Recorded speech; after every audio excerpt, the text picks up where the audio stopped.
Hola a todos, es un gusto, un gustazo, un honor poder estar aquí y poder acompañarlos.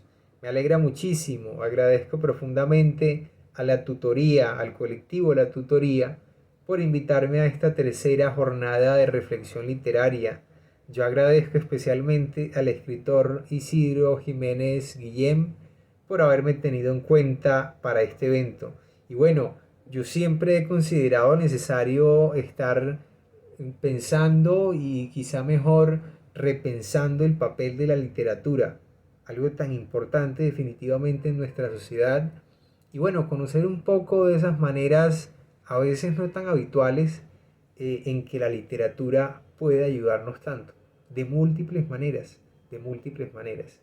Yo voy entonces, de nuevo, me alegra profundamente y voy a cerrar mi cámara y a compartirles una presentación que he hecho con mucho cariño para ustedes. Espero que sea de su completo agrado. Bueno, para mí es un placer poder compartirles un tema que para mí particularmente es de vital importancia, un tema que me apasiona mucho, que es la relación entre la antropología y la literatura, la etnoliteratura en la investigación social. Bueno, mi nombre es Juan Manuel Llorente, yo soy oriundo de Córdoba, sin embargo estudio en Medellín, Antioquia, Colombia, soy estudiante de la Universidad de Antioquia, estudiante de antropología. Antes que nada, yo quisiera de una vez comenzar con esta interacción porque me gustaría que fuera que estuviese contándoles una historia y no dándole una clásica, digamos, cátedra de algo. No, realmente me gustaría que esto fuera una aventura, una historia que yo les estoy contando. Lo primero que me gustaría que tengamos presente es el contenido de lo que vamos a hablar. Primero tendremos la literatura y la antropología. Veremos un poco cuál es la relación en realidad que tienen, o por lo menos una de tantas relaciones, que son las representaciones sociales, que son los imaginarios sociales, por qué es tan importante el estudio de los imaginarios en la investigación académica. Finalmente, veremos como ese puente entre entre la antropología y la literatura, que es la etnoliteratura. Y para ejemplificar, que siempre me parece que es algo muy importante, veremos una tesis de grado, de pregrado, de una estudiante llamada Natalie Mejía González, de la Universidad de Antioquia, que decidió hacer su trabajo de grado en torno a la etnoliteratura. Finalmente veremos algunas conclusiones. Bueno, y hablemos un poco entonces de qué es la literatura, perdón, y bueno, esa pregunta específica está sin responder, es demasiado compleja. Yo espero que ojalá algún día nos animemos. Pero bueno, retomo. ¿Cuál es la relación entre la antropología y la literatura? Pues realmente es demasiado profunda, demasiado íntima, debido a que la antropología nace en un contexto polémico, además, que es en un contexto de colonización occidental, ¿sí? En esa medida, los relatos de las personas que iban a determinadas comunidades, a determinados lugares o zonas geográficas, era muy importante o eran muy importante para poder conocer un poco de la cultura, de las maneras en que determinadas comunidades vivían. ¿Qué sucede? Que como la antropología, siendo parte de las ciencias que estudian lo social, eh, definitivamente para las ciencias que estudian lo social, la fundamentación, digamos, en fuentes documentales es sumamente importante. Y los relatos de viaje que hacían, digamos, individuos que pues iban a desplazarse a una comunidad específica en la que, digamos, no había otro tipo de fuente que hablara sobre ella, eran fundamentales. Desde luego que estos inicios en que la antropología surgió han sido cuestionados por la profesión misma y han servido como base fundamental para, digamos, saber identificar y cuestionar hoy por hoy nuestra labor. Es decir, han sido, digamos, facetas que afortunadamente han quedado en los inicios. Bueno, hay algo muy específico que me gustaría contarles de la literatura y la antropología, y es que definitivamente si la literatura, si los relatos de viaje, que son un tipo de literatura, han formado parte de los inicios de la antropología, definitivamente la producción literaria está siempre mediada por lo cultural, por el contexto en el que nace el autor o autora de la obra. Es decir, y aquí traigo el ejemplo quizá más emblemático o uno de los más emblemáticos de Colombia, el premio Nobel Gabriel García Márquez. Aquí cito las palabras fundamentales por las cuales se le otorga el premio Nobel, ¿no? Por sus novelas e historias cortas en las que lo fantástico y lo real se combinan en un mundo ricamente compuesto de imaginación, lo que refleja la vida y conflictos de un continente. Creo que muchos lo sabemos ya. El mismo Gabriel García Márquez contaba que pues mucho de lo que él narraba eran historias que escuchaba de su abuelo, que había, digamos, sabido pues, gracias al medio cultural en el que nació, al Caribe, específicamente el Caribe colombiano. Y definitivamente la creación de Gabriel García Márquez estuvo mediada por un contexto histórico donde ocurrieron, digamos, sucesos, acontecimientos muy particulares. Pero claro, esto no es solamente algo exclusivo de García Márquez como autor, sino que en general la producción literaria siempre está mediada por el contexto cultural de quien escribe y también por esa manera en la que quiere narrar y contar lo que cuenta. Aquí vemos, digamos, dos autores que han sido de vital importancia, por lo menos en Colombia, para la etnoliteratura. Juan Carlos Orrego, Margarita Serge, los dos son profesores de antropología, el primero en la Universidad de Antioquia, acá en Medellín, la segunda, perdón, en la Universidad de los Andes. Han sido definitivamente pilares muy grandes dentro de la etnoliteratura en lo que, digamos, compete al campo colombiano. Entonces pasemos a hablar un poco de las representaciones sociales. ¿Qué serán eso de las representaciones sociales? Desde luego, lo que aquí les traigo es algo que proviene netamente de mi experiencia, de mi fundamentación aún como estudiante de antropología. Aquí estamos con una autora, Goicoechea, Adriana Lía, es una argentina, que dice, a lo largo de la historia, las sociedades se han entregado a la invención permanente de sus propias representaciones globales, a través de las cuales se dan una identidad.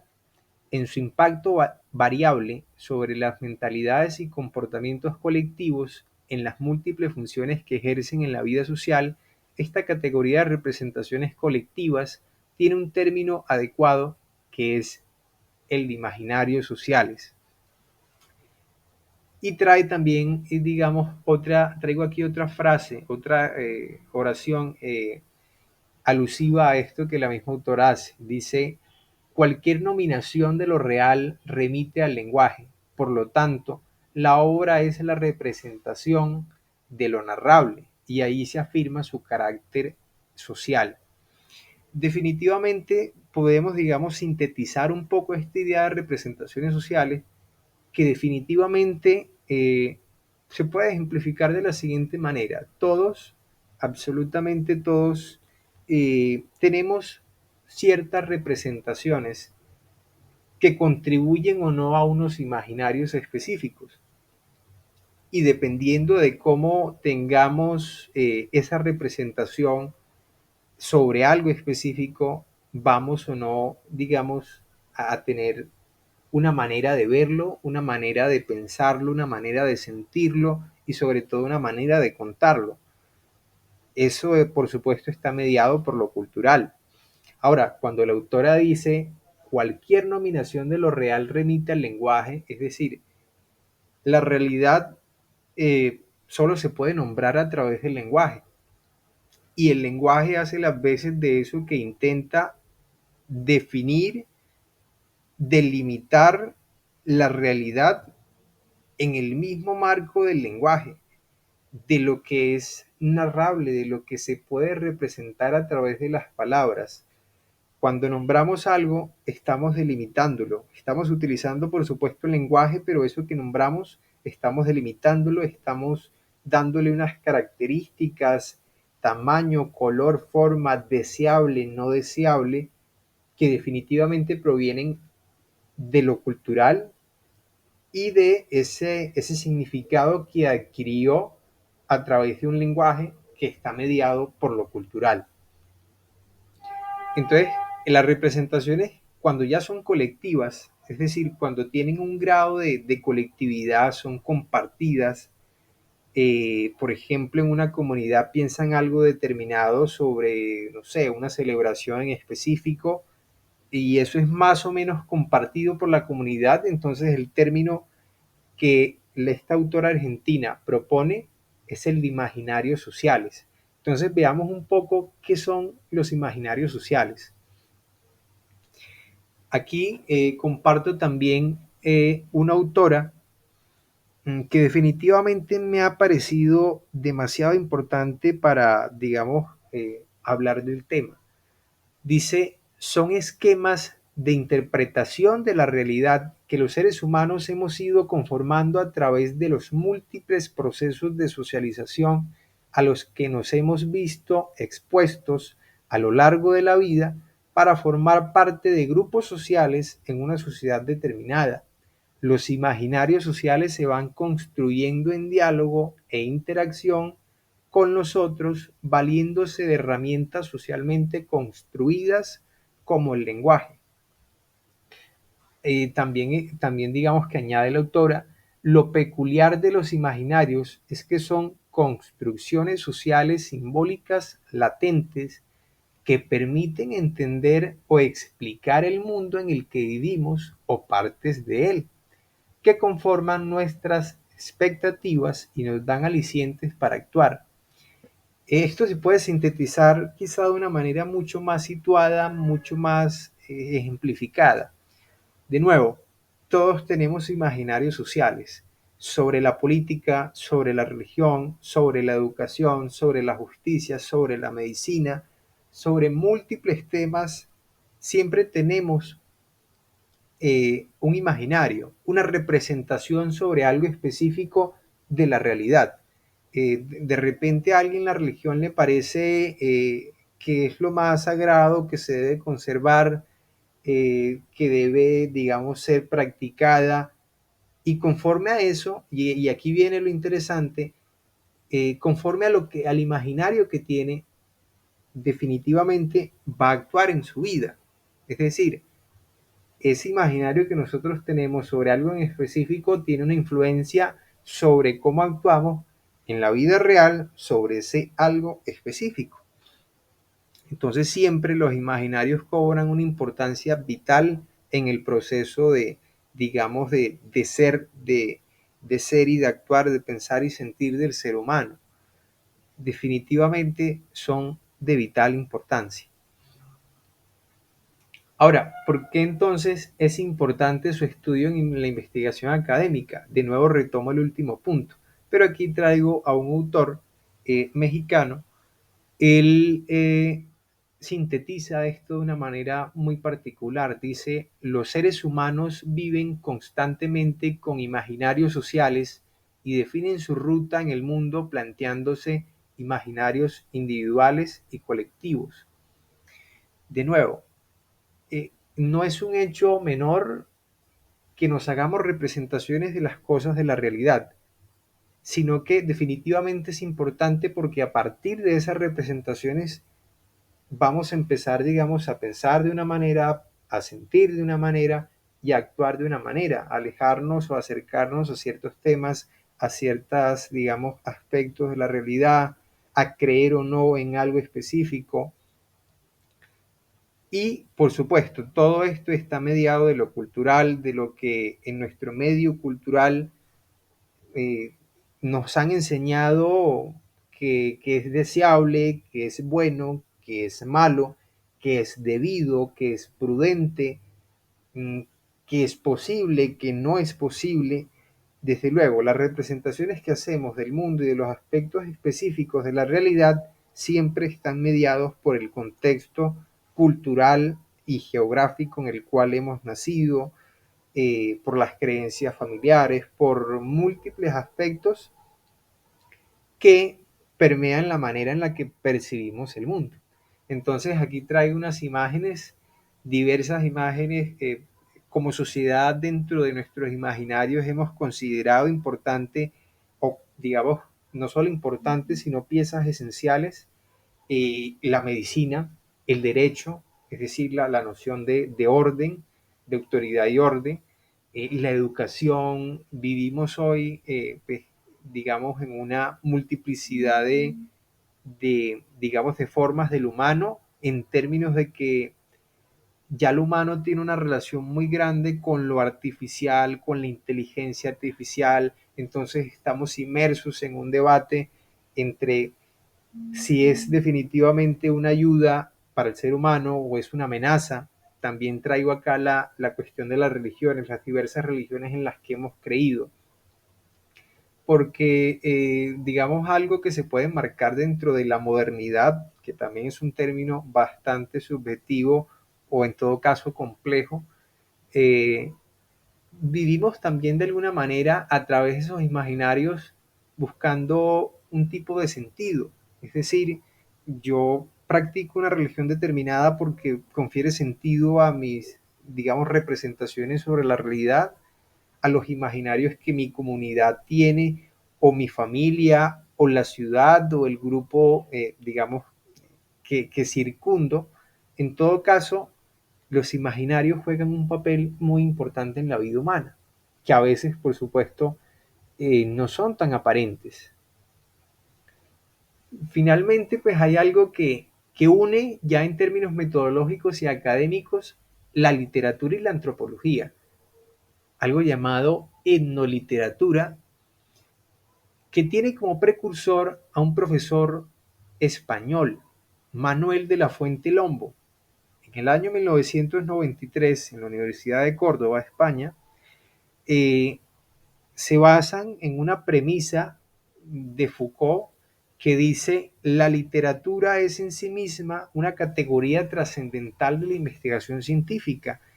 Es decir, de nuevo retomamos, por el hecho, seguramente no solo por eso, pero digamos en mi criterio personal, yo diría que principalmente por eso, por el hecho de que la creación literaria necesariamente está mediada y está brindando información de un proceso cultural, de unos rasgos culturales de un medio específico en donde fue creada.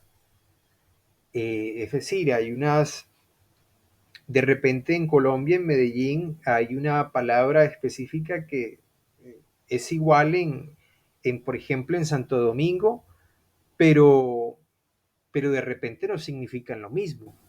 De repente puede que sean muy distintas y están mediadas siempre por lo cultural. Entonces, dos autores, tanto el español, perdón, el colombiano, de Medellín, utiliza la palabra en una obra y de repente en Santo Domingo, pues la leen de otra manera. Resulta que puede ser algo totalmente distinto y viceversa. Es decir, hay una apropiación de las palabras y de la manera en que se le confiere significado a las mismas, que está mediado necesariamente por el contexto cultural en que se usa. Como sabemos bien, el lenguaje es una cuestión, digamos, que se mueve dentro de las personas que lo utilizan, que es en ese aspecto bastante dinámico y bueno, definitivamente era como para traer esa claridad de que La literatura es en sí misma, como decía Foucault, una categoría trascendental de investigación por tanta información cultural que nos brinda y que no solo es, digamos, algo de disfrute para el lector, una historia con la cual pueda acompañar su vida, sino que además es eh, una fuente muy rica de información para el estudio académico.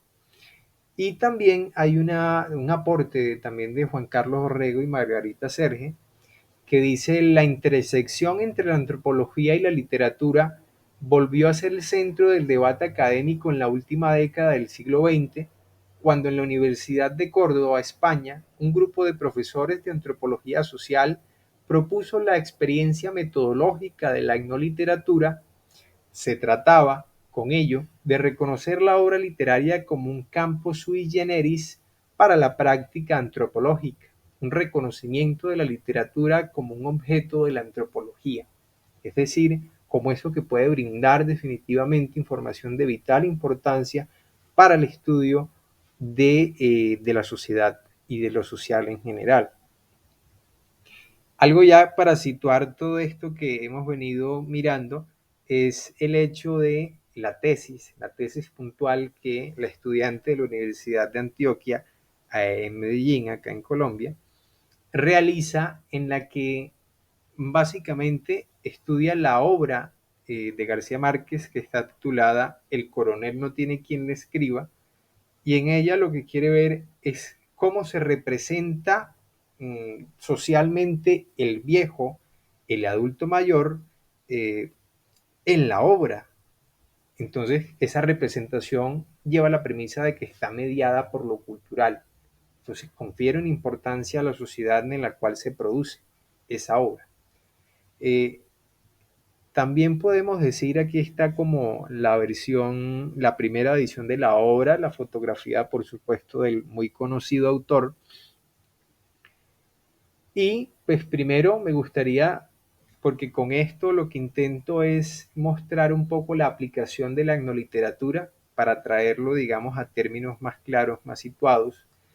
Y pues presento primero un contexto general que nos brinda Bravati Dalia en 2002, un trabajo que también hizo una persona guatemalteca. Dice, en El coronel no tiene quien le escriba, el autor testimonia los hechos de violencia que le han sido transmitidos por su abuelo materno, Nicolás Ricardo Márquez Mejía, quien conoció la historia de las guerras civiles acaecidas en Colombia entre los años 1813 y 1899. Vivió la guerra civil de los 1000 días y la firma del Tratado de Paz de Neerlandia en 1902. La novela narra la historia de un coronel solitario de 75 años de edad que participa en la guerra civil de los 1000 días. El protagonista, acosado por la adversidad de la vida y la política, espera que el Ministerio de Guerra le remita el dinero de la pensión prometida, a la que legalmente se ha hecho acreedor.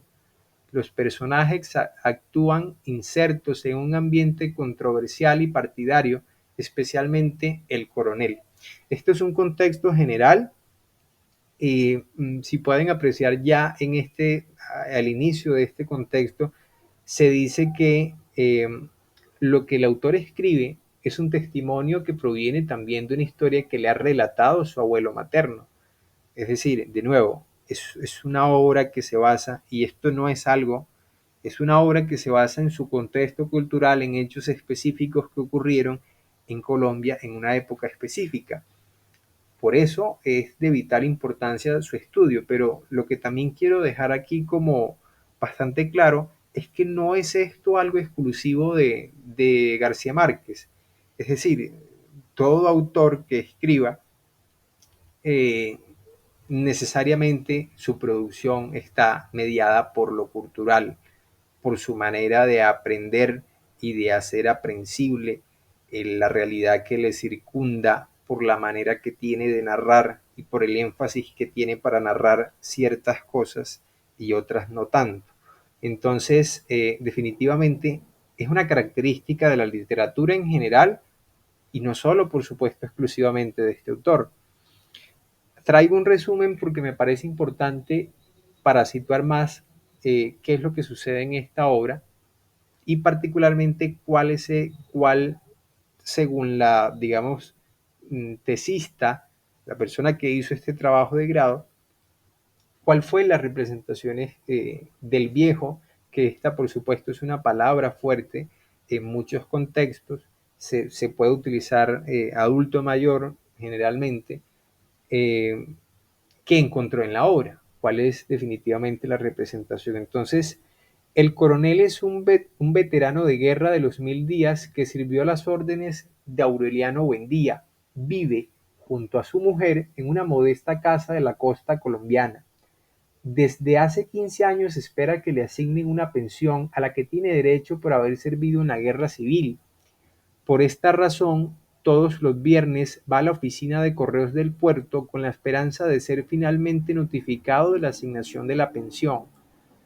Pero la situación económica del coronel y su mujer es precaria y apenas tienen para alimentarse. Además tienen un gallo de pelea heredado de su hijo Agustín, quien fue asesinado por repartir información clandestina hace unos meses. En la alimentación del gallo se va el poco dinero que tienen, así que se ven obligados a vender las pocas cosas de valor que conservan para poder comer. Su mujer, sin embargo, lo convence de que es mejor deshacerse del animal.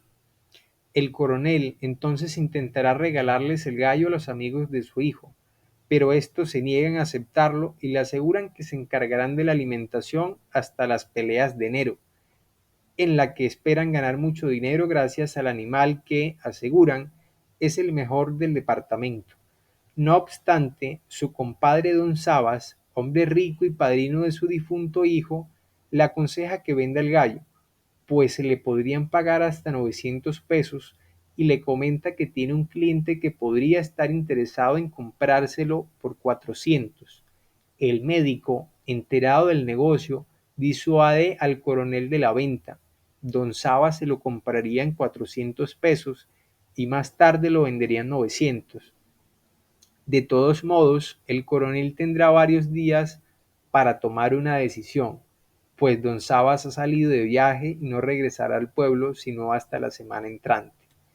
Un viernes, de camino a la oficina de correos, el coronel recuerda que ha comenzado los entrenamientos del gallo para las peleas de enero y pasa por la gallera. Allí ve como una multitud aplaude y ovaciona el animal. Entonces el coronel, entusiasmado por la escena, toma la determinación de no vender el gallo y se lo lleva a su casa. Su mujer lo recrimina por su decisión, le llama la atención sobre la miserable situación que están pasando, a lo que el coronel le responde de una manera categórica y memorable. Este resumen, de nuevo lo traigo para que podamos tener un contexto de lo que sucede, así sea de manera, digamos, somera, superficial, de lo que sucede en la obra. Y hablemos un poco entonces de lo que la autora de la tesis tenía como objetivo central, poniendo en práctica la etnoliteratura.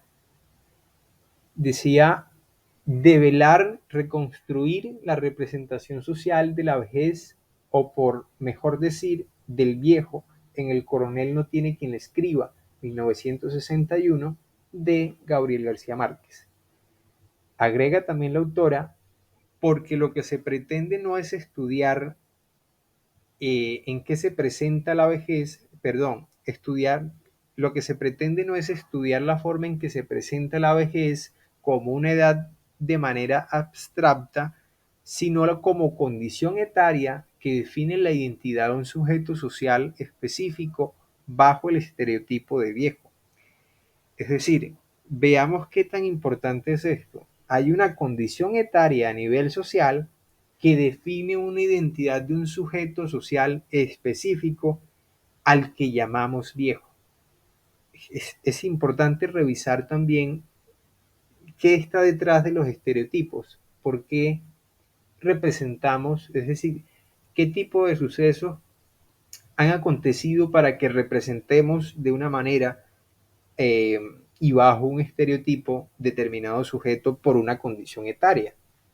Y finalmente las conclusiones que la autora tiene a partir de su análisis de toda su investigación, dice, son las condiciones sociales, económicas y políticas las que determinan y conforman las condiciones de vida y las representaciones sociales de los ancianos. La teoría de la gerontología crítica o dependencia estructurada hizo posible la concepción de la vejez como una construcción social y no como una condición psicobiológica, desplazando el análisis del individuo a la sociedad. Es decir, la autora obtiene una información esencial, su fuente principal es la obra, obtiene la información de la obra y hace un proceso de triangulación entre la teoría o las teorías que hay al respecto para analizar este fenómeno en particular, que es el de la vejez, las representaciones sociales de la vejez, y digamos, el análisis propio que se haga a partir de estas dos, digamos, fuentes. Que digamos, por lo menos en mi concepto, sería algo fundamental aquí. Es decir, hacer énfasis en que la manera en que se determinan las condiciones de vida y las representaciones sociales que hay de los ancianos, por lo menos en el contexto de la obra y en el contexto colombiano, son, digamos, una construcción social y no una condición psicobiológica que provenga simplemente de una cuestión etaria. Es decir, eh, es una cuestión muy distinta que representemos el anciano. A veces se suele representar en muchos lugares como una persona que ha perdido su, digamos, su vitalidad. Es una cuestión distinta que lo representemos así por determinadas razones históricas como algo construido socialmente, lo que no implica que desde su condición psicobiológica sea algo cierto. Es decir, uno podría llegar a pensar que la manera en que se tratan los ancianos tiene que ver solo por las condiciones biológicas o psicobiológicas que tienen los mismos, pero en realidad juega un papel muy importante la construcción social que se hace del anciano en sí como sujeto. Hay, digamos, dos importantes, digamos, temas que ver alrededor de lo que se construye socialmente y los criterios con los cuales se construye. De entrada ya esa es una conclusión muy potente. Y también, digamos, sigue la autora, dice, aquí entra la teoría del ciclo de la vida. En ella la vejez no representa una ruptura con las etapas anteriores, sino una parte más del ciclo de la vida como tal. Como tal no tiene por qué comprender cambios radicales ni ser necesariamente una etapa de exclusión social. No hay por qué esperar que los principios y actitudes que han caracterizado a un sujeto en su vida se vean de repente modificadas en función del cumplimiento de una edad determinada. Es decir, es muy potente la conclusión a la que se llega en general, porque la primera crítica que se hace es que la identidad de un sujeto y las características que socialmente se le dan a un sujeto no puede estar determinada o no debe estar determinada por una condición etaria. Es decir, solo porque tiene una edad determinada, es entonces un sujeto que posee características distintas a otro. Es una conclusión muy potente que espero estar transmitiendo de forma clara, eh, porque definitivamente a través de un análisis como este, uno puede percibir que los imaginarios y las representaciones que se hacen del adulto mayor o del anciano o del viejo, que repito, lo último es una palabra un poco fuerte, están muy ligadas a cómo se ha construido socialmente y no a criterios, digamos, etarios psicobiológicos o biológicos en general. ¿Mm? Entonces, ahora, ¿qué es lo importante de esto? Que desde luego la manera en que representamos el viejo tiene unas implicaciones a nivel social, a nivel de familia, a nivel de las políticas de Estado que, digamos, se generan o se desarrollan para este tipo de individuos que han cumplido en edad. Es decir, si representáramos al viejo como una persona distinta, tendríamos unas políticas distintas y una manera de tratarlo y de relacionarnos con este individuo distinto. ¿Mm? Es decir, el campo de las representaciones en este caso no es algo sin importancia, es algo que permanece un poco no tan percibido, un poco, digamos, escondido un tanto, pero que es definitivamente el cimiento que da vida a muchas otras, digamos, maneras de tratar, de ser y de pensar a la persona que ha cumplido una mayoría de edad. Finalmente, algo que ya está situado, pues mucho más situado en la obra, en los personajes, dice, el coronel y su esposa son un ejemplo claro de esto. El texto nos muestra cómo, a pesar de las circunstancias, su carácter y sus convicciones siguen siendo los que han forjado a lo largo de su vida. Y es que esta teoría propone precisamente esto, que la vejez está determinada por los acontecimientos, las decisiones y conductas de los individuos en las etapas que precedieron a su vejez. Entonces, es muy importante definitivamente poder contrastar, e impensable fue para mí cuando no conocía el tema, todo este tema de la etnoliteratura, de la relación de la literatura con la antropología, pero con la, digamos, educación o academia de la ciencia social en general, del valor que tenía como fuente de investigación y tal como lo dice Foucault, como una categoría esencial de la investigación científica. Hay mucha información que se puede obtener a través de la literatura y hay mucho, digamos, la literatura encierra en su obra, en su proceso creativo, mucho que podemos, digamos, analizar de nuestra misma sociedad. La literatura encierra muchas respuestas que hablan de nuestra sociedad, de nuestra cultura, y que académicamente ya vemos, no es solo el gusto de poder leer literatura, de poder conocer y acercarse a la vida de un autor, como narra todo ese gusto, sino que además podemos estudiar cosas muy concretas de la sociedad con las cuales definitivamente podemos al menos evidenciar problemáticas o fenómenos que pueden ser vistos de una manera completamente distinta, mm, pero que tal vez no lo serán si no cuestionamos las maneras en que se cimientan esas representaciones de las cosas previas a la manera en que vemos las cosas en sí mismo. Bueno, y esto es un poco de la bibliografía que utilicé para poder compartirles esto. Espero que haya sido algo grato para todos ustedes el poder compartírselos.